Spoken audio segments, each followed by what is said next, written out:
Good morning. Excuse me. My name is Cameron Kennedy, and I'm a senior at Lafayette, and been a part of this youth for as long as I can remember. And when I was asked to, if I wanted to give a sermon here this morning, I was skeptical about it at first, but now that it's written and I've gotten everything off my chest, I think it's definitely beneficial that I chose to do so, and I'm very happy. So this is a sermon called The Little Things. Throughout my life, many of my school teachers have given me advice on how to initiate an arousing speech. After all, standing in front of my 7th grade language arts class, giving a speech about a book that I may or may not have read the night before can be kind of intimidating. Nevertheless, I needed a real grabber, something that would just blow their minds. I could have used Martin Luther King, but the only dreams I'd had in the past month consisted of roller coasters and Krispy Kreme donuts. And the classic Herb Brooks pregame speech was out of the question because I had no idea who that was. But just then, it hit me. After standing lifeless in front of my classmates for a good 20 to 30 seconds, it hit me. What hit me was a mere 4 words that would leave my teacher forgetting all about my feeble study habits. What hit me were 4 words that theologians and biblical figures had repeated time and time again. What hit me was, "Lord, give me strength." You see, what concerned me the most is not the fact of getting a bad grade on the assignment, but more so about how I looked in front of all of my friends.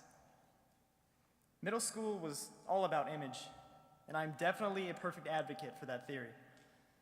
Mother, you were definitely right. I did not need all of those Abercrombie clothes.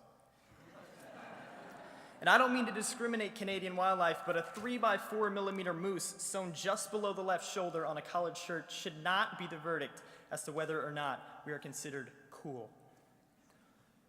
It is written in the scriptures that this is not how God wants us to view ourselves or others. And now, a graduating senior, I have a chance to not only step back and see how far I've come, but also to reflect and maybe even poke fun at all the little things that have got me here. For it says in Peter, "Do not let your adorning be external, but let your adorning be the hidden person of the heart." I feel this verse applies to so many situations in my life, both present and in the past, and one of which a couple of you may even remember from back in the day.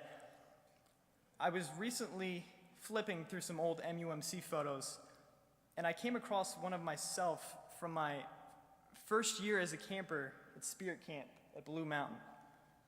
And this is pause for applause, so if anybody wants to give it up for Blue Mountain, feel free. I could barely even recognize myself with the shaggy blonde hair, which was actually almost as long as my dad's in his wedding photo, but we won't get into that.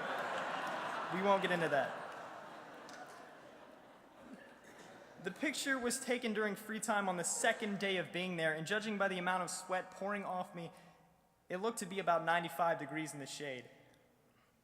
But what was interesting about this photo was I had on what most adults would consider to be the Sunday best. And I was just covered in dirt and grass and just looked like a total mess. And if that wasn't enough, I had what we all used to call a popped collar. Yes, I know. Despite what you all may think, the reason for me doing this was not to avoid catching pneumonia in the frigid July temperatures of southern Missouri. No, my reason was simply to look cool. Now, usually this would be where I ask the audience to raise their hand if they have ever popped their collar, but I'm sure none of you would raise your hand, and that would completely backfire, so I'm not going to do it. But in all seriousness, it was this mentality that drew me away from the real reason I was at this camp in the first place, and that was to learn about God. And I don't need to dig all the way back into my middle school years to know how prevalent this kind of tunnel vision really is in everyday life. We are constantly flooded in all directions with the ideal image of perfection, so much to the point that we are overlooking what perfect really means, and that's inner beauty. Salvation does not come with a price tag or a 30-day warranty, but it comes from within, and it comes from practicing God's will. Now, with the weight of my suitcase that first year at camp, you would have thought I was a teenage girl packing for a 10-day vacation. But each year I've come back, my suitcase has gotten lighter and lighter, and I've tried to judge less and less. I've tried to peel back every unnecessary layer that has separated me from who I truly am, and that is a Christian. I've come to terms with the fact people may not like what they see with the way I dress or how I walk.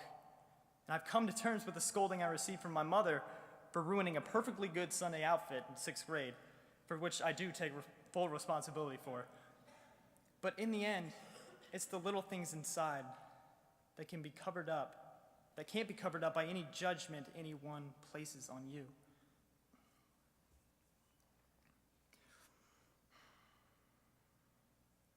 While most of my teachers had taught me to write a persuasive introduction, I decided to let a different teacher write the conclusion. And with this, I quote the book of Solomon, saying, "You are altogether beautiful."